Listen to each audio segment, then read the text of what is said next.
I mean, Tulsa's always been a goal. We all line up knowing it's fast, knowing there are crashes, knowing the big teams will dominate, but maybe things fall into place and you snag a podium at the biggest crit weekend of the year.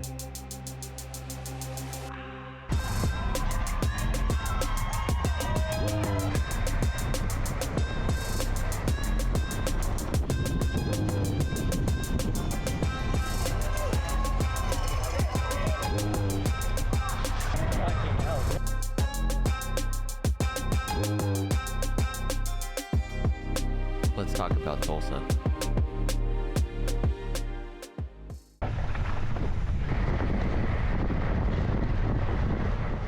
So the plan was to do a 3-week training block, capping off the weekend before Tulsa with a criterium on Saturday and a mountain bike race on Sunday.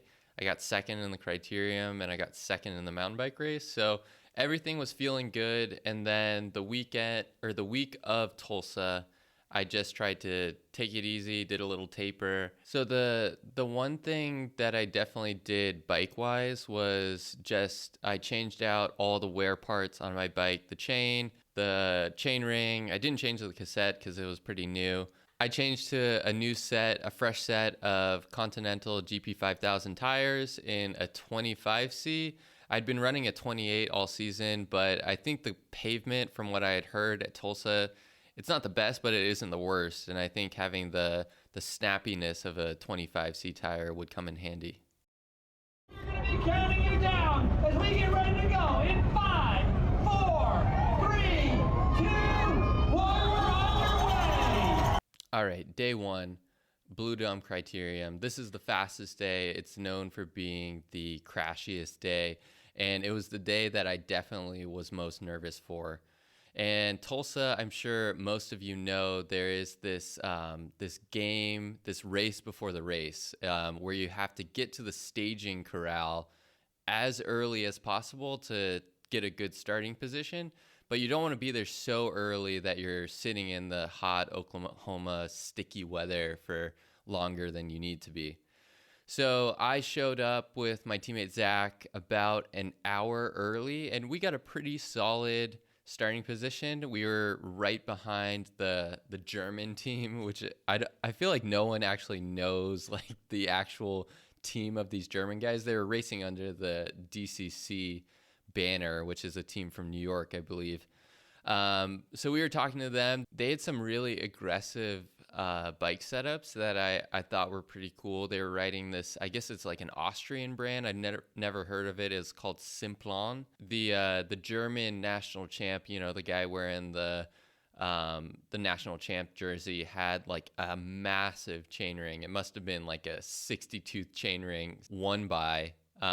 He actually dropped his chain on night 3, which I don't know if one by is worth the risk. But yeah, night 1, it definitely did not disappoint. It was incredibly fast. It was very hard to move up. I felt okay. Of the 3 days, I'll talk about why this is the case, but I felt the best on night 1. I tried to move up a little bit. I dodged some crashes.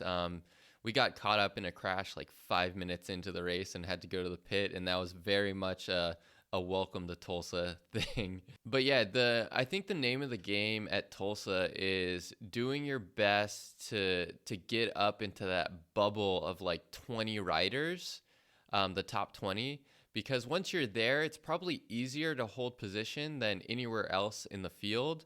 But getting there is difficult, and the easiest way is obviously to get there with staging. But if you do find yourself shuffling back, I think the best and most efficient way is to move up in the turns. And I think it just comes with experience, and this is definitely something that I took away as needing to work on is just knowing how to kind of be aggressive in the corners without causing danger, because obviously Tulsa is one of the most aggressive fields that I've been a part of. But at the same time, I feel like there were a lot of guys that were actually pretty timid because they didn't want to be the guy to cause a huge wreck in the field. So yeah, kind of balancing your aggression, doing the dive bomb that is efficient and passes some guys, but not being the dude that overshoots the corner and slams into half the field. But yeah, that was night one. We came through unscathed.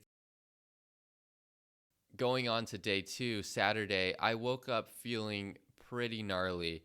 And just to spoil it for you guys, I ended up getting COVID. And I think I picked it up actually before I left for Tulsa. You can probably hear it in my voice. It's still actually affecting me a little bit. Yeah, I think I have some unfinished business because unfortunately I ended up getting pretty sick. Night two was the Arts District Criterium. I think this was a really cool course. You know, all 3 nights were very challenging and I would say good courses, especially at such a high level of racing. But night two basically had a little bit of a hill in it. It didn't feel as dangerous, but it had a really nice, fast left-hand turn into the start-finish straight after the downhill that really rewarded, I think, some skill. It was just very, very challenging to move up. I did try to dive bomb a few times and send it, and yeah, never really made it up to the front to be an impact on the race. So that was a bummer. Yeah, definitely started feeling under the weather, but made it through night two again without crashing. Was pretty happy about that. And honestly, day three, Crybaby Hill, that was what I was most looking forward to. Unfortunately for me, I woke up Sunday just sick. You know, I had a terrible night's sleep, really was struggling with the chills and the fever, and I didn't even think I was going to start Crybaby Hill, but adrenaline and ibuprofen are a very potent cocktail, and I popped way too much ibuprofen, you know, probably to the point where it was unhealthy and it was affecting my stomach, but that and a little bit of adrenaline got me to the start line of Crybaby Hill. Yeah, it was really fun. I will say that Cat's Hill is definitely a harder course. I think Crybaby Hill, you can probably actually tail gun it somewhat easily. Cat's Hill is much steeper, but man, it was a special experience, you know, going through that big party that they have there. You know, I'm not someone that is ever going to ride the Tour de France and do Alpe d'Huez or something like that, but I think Tulsa Tough is probably the closest that you're gonna get. It was definitely a good time. One lap, someone kind of like dumped it over going into Crybaby Hill, and we went to the pit. And then literally the next lap after we got back in, someone dumped it over again. So that kind of helped me last a little bit longer. But I knew that, you know, I was sick. I was not holding the wheel well. It was definitely a problem. But yeah, that was the weekend of racing. I think the racing, it definitely lived up to its reputation. There's kind of 2 types of people in regards to Tulsa Tough. There's the type of people that are like very much, oh, I want to do that someday. And then the type of people that wouldn't touch Tulsa Tough with a 10-foot stick because of its reputation for crashes. And I definitely was part of the first group of people going into Tulsa Tough, and I think coming out of it, maybe I'm a little bit more part of the second. But that being said, I think it was incredibly special being at a race where the community just embraced the racing wholeheartedly. You know, from the time we stepped off the plane, people from Tulsa, locals, were just like, "Oh, you're here for the race? Like, have you done it before?" And they were asking how fast we went, you know, just kind of making us feel welcome and being interested in the bike race. That's something that you aren't used to as a bike racer. I think we can all agree about that. So from a community perspective, I think Tulsa was the best bike race that I've ever been to. And then from the racing perspective, I think everyone wants to do a race like Tulsa because it kind of is like the big show, you know. I'm never going to race the Tour de France. At my level, Tulsa is the highest racing that I can probably make it to. So I probably will come back to Tulsa eventually. I think it may not be next year. There's some other races that I definitely want to make it out to, and I kind of have to pick and choose these races that I fly to. The racing and the community is enough to bring me back. I think maybe the happy medium for the risk and the crashing factor would be to skip Blue Dome night 1 and just doing night 2 and then Crybaby Hill. But yeah, I think eventually I will come back to Tulsa, and this is something that my teammates don't share this outlook. At least when we were leaving Tulsa, they kind of felt that, yeah, the risk of crashing and everything was not worth it for them. So they were kind of thinking that it was going to be one and done for their Tulsa experience. I think Tulsa was a really accurate rendition of what bike racing is these days. You know, you have half the field that is really chill. Everyone is supportive. You know, they're talkative and they're not trying to cause a crash or make anyone feel unwelcome. And then there's maybe, and it's not even a half the field, but a small minority of people they are just a little overly amped up when it comes to their behavior in the race. You know, everyone is talking about this stomp that Alec Cowan did, and I am someone that has said things during races that I regret, and you know, have in all honesty just said mean things to people that I feel ashamed of.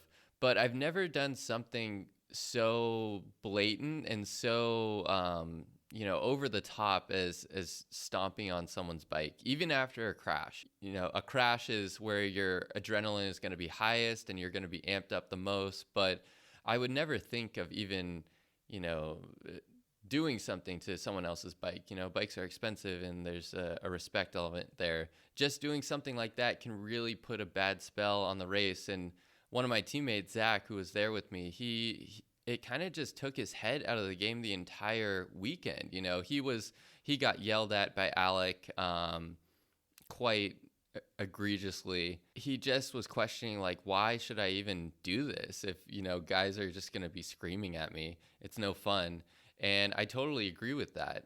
It is a race and we're not, you know, playing patty cake with each other, but I just think there can be a little bit more respect and a little bit more just checking of the emotions. And only one person can win is the ultimate truth. And so, you know, 120 guys are not going to win that race. And we all can't act like we're babies, you know, if we didn't win. All right, guys, that is my ramblings on Tulsa. I hope you enjoyed it. I hope I peeled the curtain back a little bit for you guys. It was definitely a special experience to be out there. And I'll upload the full races that I have and the footage that I have. And yeah, keep an eye out for some other videos that I'm working on. I'm getting over my COVID. I'm feeling better every single day, and I'm hoping to be back out there racing soon. But yeah, thanks for watching, and as always, ride safe.